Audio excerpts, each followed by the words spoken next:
আসসালামু আলাইকুম ভিউয়ার্স, আমি রুবি আছি আপনাদের সাথে। চলে এলাম আজকে আমি আমার আরেকটি ব্লগ নিয়ে। দেখতে পাচ্ছেন আমি এক্সারসাইজ করছি।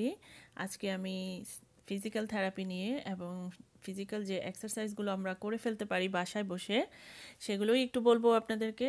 আর তার আগে আমি ছোট্ট একটা রিকোয়েস্ট করে নিই আপনাদেরকে, পুরো ভিডিওটি দেখবেন প্লিজ, কারণ এখানে আমি আজকে যা যা বলবো এবং দেখাবো সেটা সবার জন্যই খুব উপকারী, সবারই খুব জানা উচিত। আর সবাই যদি আমার আজকের এই ভিডিওটি ফলো করেন তাহলে ইনশাল্লাহ আশা করি আপনারা অনেকটা সুস্থ থাকতে পারবেন। আর সেজন্যই প্রথমে একটা রিকোয়েস্ট করে রাখি, যদি আপনারা আমার ভিডিওটি লাইক করেন আর হেল্পফুল মনে করেন তাহলে অবশ্যই আমার চ্যানেলটি সাবস্ক্রাইব করে রাখবেন যদি এখনও না করে থাকেন। আর পাশে থাকা বেল আইকনটিও প্রেস করে দেবেন, তাহলে আমি ফিউচারে যখনই নতুন কোনো ভিডিও আপলোড দেব তখনই আপনি নোটিফিকেশন পেয়ে যাবেন। আর যারা অলরেডি সাবস্ক্রাইব করে ফেলেছেন তাদেরকে আমার পক্ষ থেকে অসংখ্য ধন্যবাদ আর দোয়া এখনও সঙ্গে থাকার জন্য। আর তাহলে চলুন আমি আমার ভ্লগটি শুরু করে দিই আজকে। আমি বাসা থেকে বের হয়ে আমি চলে আসলাম ফিজিক্যাল থেরাপির জন্য, যেখানে আমি ফিজিক্যাল থেরাপিটা নেই। আর ফিজিক্যাল থেরাপিটা আমি কেন নেই তা বলছি, আর ফিজিক্যাল থেরাপি আমাদের জন্য হেল্পফুল কিনা তাও আমি বলবো, আর আমি কি কি করি কেন করি সেটাই আপনাদের আজকে বলবো। আর এই তো আমি চলে আসলাম ফিজিক্যাল থেরাপি নেওয়ার জন্য। আর ফিজিক্যাল থেরাপি আমি এই কারণেই নেই, কারণ আমি যখন প্রেগনেন্ট হয়েছিলাম আমার বড় বেবির সময় আমার ব্যাক পেন শুরু হয়েছিল। আর ব্যাক পেন শুরু হওয়াতে সেই ব্যাক পেনটা আমার এখনও আছে, এটা আসলে যায় না সহজে।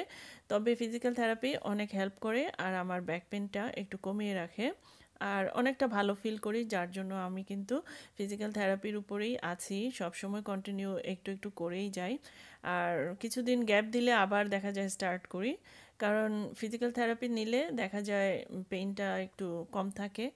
আর যদি ফিজিক্যাল থেরাপিটা বন্ধ করে দেই দেখা যায় আবার আস্তে আস্তে ব্যাক পেইনটা ব্যাক করেছে।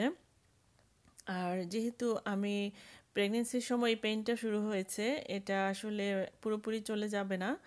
আর আরেকটা কথা হচ্ছে, বেবি ডেলিভারির সময়ও আমাকে পুনে একটা ইঞ্জেকশন দেওয়া হয়েছিল, যেটাকে এপিডুরাল বলা হয়। আর ওই ইঞ্জেকশনটা কিন্তু অনেকেরই নেওয়ার প্রয়োজন হয়, আর নিলে তখন দেখা যায় এটার কারণে অনেক পেইন হয়, কন্টিনিউ থাকে এই পেইনটা। আর সে কারণে আমি বলবো যে যদি সম্ভব হয় ওই ইঞ্জেকশনটা নেবেন না। আর এই যে আমি চলে আসলাম ফিজিক্যাল থেরাপি নেওয়ার জন্য। আমি আসলে থেরাপি নেওয়ার সময় যেহেতু থেরাপিস্ট আমার সাথে থাকবে, তার সাথে সব কিছু ডিসকাস করতে হয়, কথা বলতে হয়, প্লাস অ্যাক্টিভিটিস সে আমাকে করতে দেয়, সে কারণে ওই সময়টা ক্যামেরাটা অফ রাখবো। বাট ফিজিক্যাল থেরাপির সম্বন্ধে আমি আপনাদেরকে ডিটেলস বলতে থাকবো, যদিও আপনারা হয়তো আমার মেইন পার্টটা দেখেননি যে আমি কি কি এক্সারসাইজ করলাম বা আমাকে কিভাবে ফিজিক্যাল থেরাপিটা দেয়া হলো, সেটা হয়তো আপনারা মিস করবেন। বাট সেটা মিস করলেও আমি আপনাদেরকে বলে দিচ্ছি যে আমি ফিজিক্যাল থেরাপিটা নেওয়াতে কি আমার উপকার হচ্ছে নাকি হচ্ছে না, আর আমাকে কি কি হোমওয়ার্ক দেয় ওরা, সেই হোমওয়ার্কগুলো আপনাদেরকে একটু ডিটেলস বলবো। আমার এখন ফিজিক্যাল থেরাপি নেওয়া শেষ, সেজন্য আমি এখন চলে যাচ্ছি আর আপনাদেরকেও বলতে থাকি এই ব্যাপারে। হ্যাঁ, ফিজিক্যাল থেরাপি কিন্তু সত্যিই অনেক হেল্পফুল। আমি বলবো যে যে কোনো ব্যথার জন্য আপনারা অবশ্যই একজন থেরাপিস্টের কাছে যাবেন অথবা অর্থোপেডিক্সের কাছে যাবেন, তাহলে কিন্তু আপনাদের প্রবলেম অনুযায়ী আপনাদেরকে সলিউশন দেওয়া হবে। আর আপনারাও সঠিক এক্সারসাইজটি করলে আপনাদের সমস্যা থেকে খুব সহজেই সমাধান পেতে পারেন। আর আমার যেহেতু ব্যাক পেইন, সেই জন্য আমাকে যেই সব এক্সারসাইজ করতে বলা হয় আমি কিন্তু সেগুলো করি। আর ফিজিক্যাল যে রেগুলার আমরা বাসায় বা জিমে যেয়ে বা রাস্তাঘাটে যে এক্সারসাইজগুলো করে ফেলতে পারি সেগুলো আমি আপনাদের একটু বলবো, যেগুলো আপনারাও করে ফেলতে পারবেন। তো আমাকে কিন্তু অনেক হোমওয়ার্ক দেওয়া হয়, সেই হোমওয়ার্কগুলো আমি ফলো করার চেষ্টা করি। আর আমি নিজে থেকেও শরীরকে স্ট্রং আর সুস্থ রাখার জন্য আমি কিন্তু সবসময় এক্সারসাইজ করি, একটু আধটু যতটুকু সম্ভব। বাসার কাজগুলো করলে আর নামাজ পড়লে রেগুলার 5 ওয়াক্ত আসলে অনেক ভালো এক্সারসাইজ হয়ে যায়। তারপরেও একটু কঠিন এক্সারসাইজ দরকার, সেটার জন্য একটু ফিজিক্যাল এক্সারসাইজ দরকার। আর ফিজিক্যাল এক্সারসাইজ করে ফেলতে পারেন আপনারা বাসায়, বাসার পাশে রাস্তায় যেন। তো সেগুলোই আমি আপনাদের এখন বলবো। যেমন যাদের জিমে যাওয়ার কোনো স্কোপ নেই বা পয়সা খরচ করতে চান না, তারা কিন্তু রাস্তাঘাটে যে কোনো জায়গায় একটু জোরে জোরে হাঁটতে পারেন। আর হাঁটার নিয়মটাও আমি বলবো কিভাবে হাঁটতে হবে। প্রথমে আপনারা আস্তে আস্তে একটু হাঁটা শুরু করবেন, তারপর কিছুক্ষণ জোরে হাঁটবেন, তারপর আবার একটু কিছুক্ষণ আস্তে হাঁটবেন, তারপর আবার কিছুক্ষণ জোরে হাঁটবেন, তারপর আবার একটু আস্তে হেঁটে হাঁটাটা শেষ করবেন। তো এইভাবে আপনারা 5 মিনিট 10 মিনিট করে করে হাঁটা কমানো বাড়ানো স্পিডটা এটা করে নেবেন। কারণ যে কোনো এক্সারসাইজ বা হাঁটা প্রথমে কিন্তু এভাবে আস্তে আস্তে কমাবেন বাড়াবেন, যতটুকু আপনার অ্যাটি আছে সে অনুযায়ী করবেন। অতিরিক্ত প্রেশার কখনোই নিতে যাবেন না।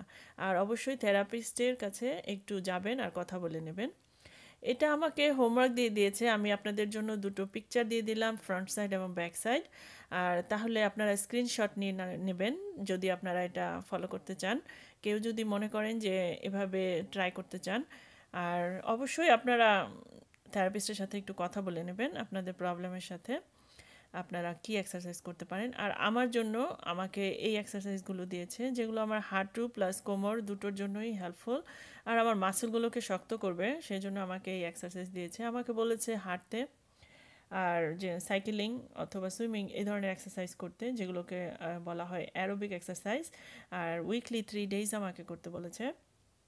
তো আমি সেজন্য আমার বাসায় যেহেতু জিম আছে, সেই জন্য আমি কিন্তু এক্সারসাইজগুলো করে ফেলি।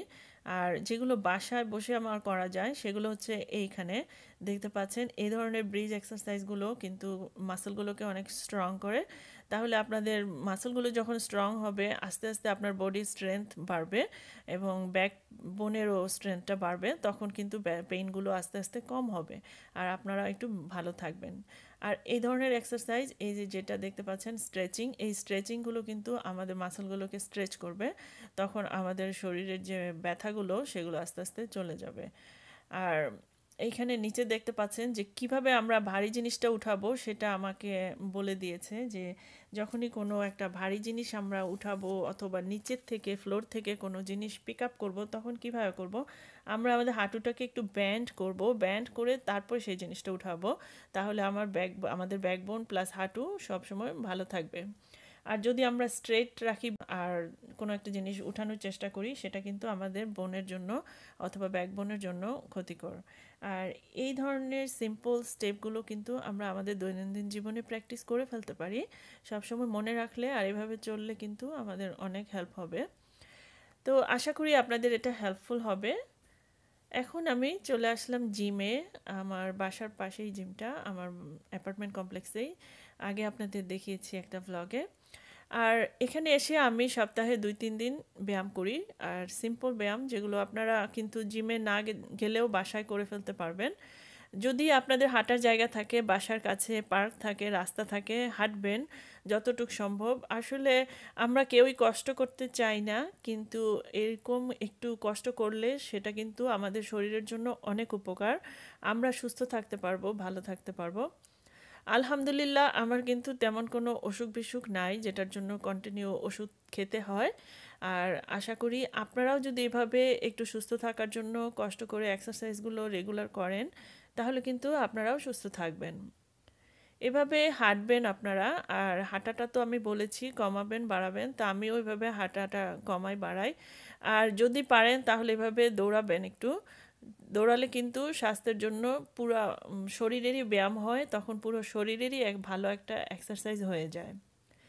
এভাবে আপনারা বাসায় যে বা সিঁড়িতে উঠানামা করতে পারেন, যাদের বিল্ডিংয়ে সিঁড়ি থাকে, সিঁড়ি দিয়ে উঠানামা হচ্ছে সবচেয়ে বেশি ভালো এক্সারসাইজ, কারণ সবচেয়ে বেশি ক্যালোরি খরচ হয় কিন্তু সিঁড়ি দিয়ে উঠানামাটা, বিশেষ করে উঠার সময়।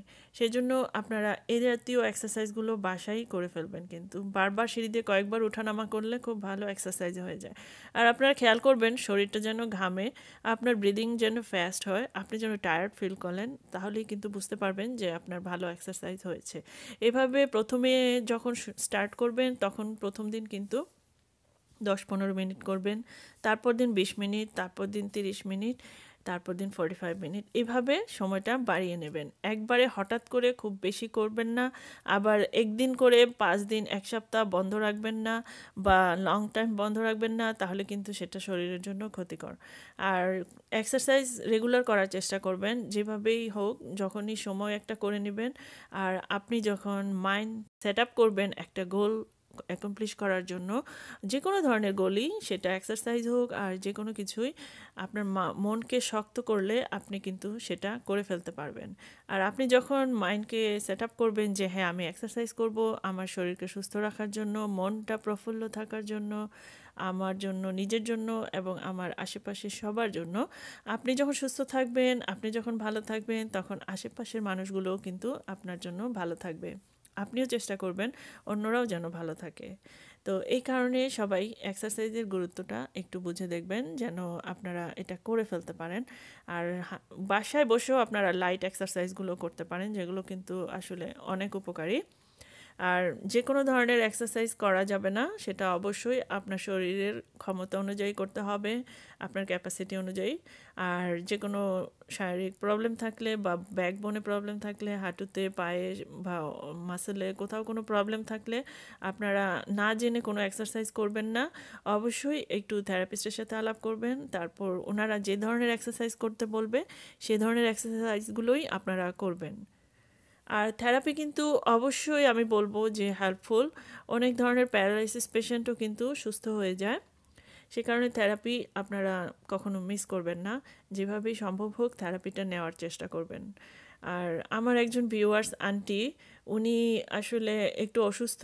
আমি আজকে সবার কাছে রিকোয়েস্ট করব ওনার জন্য প্লিজ একটু দোয়া করবেন। ওনার একটু প্রবলেম দেখা দিয়েছে, সেজন্য উনি থেরাপি নিচ্ছেন। আর উনি থেরাপি কন্টিনিউ করছেন। আশা করি ওনার অনেক ইমপ্রুভ হবে ইনশাআল্লাহ। আর অলরেডি ওনার কিন্তু বেশ ইমপ্রুভ হয়েছে। তো আজকের ব্লগটা আমি এখানেই শেষ করব। সবাই আমার জন্য দোয়া করবেন আর আমার পাশে থাকবেন। আজ আর নয়, এখানেই শেষ করছি। আল্লাহ হাফেজ।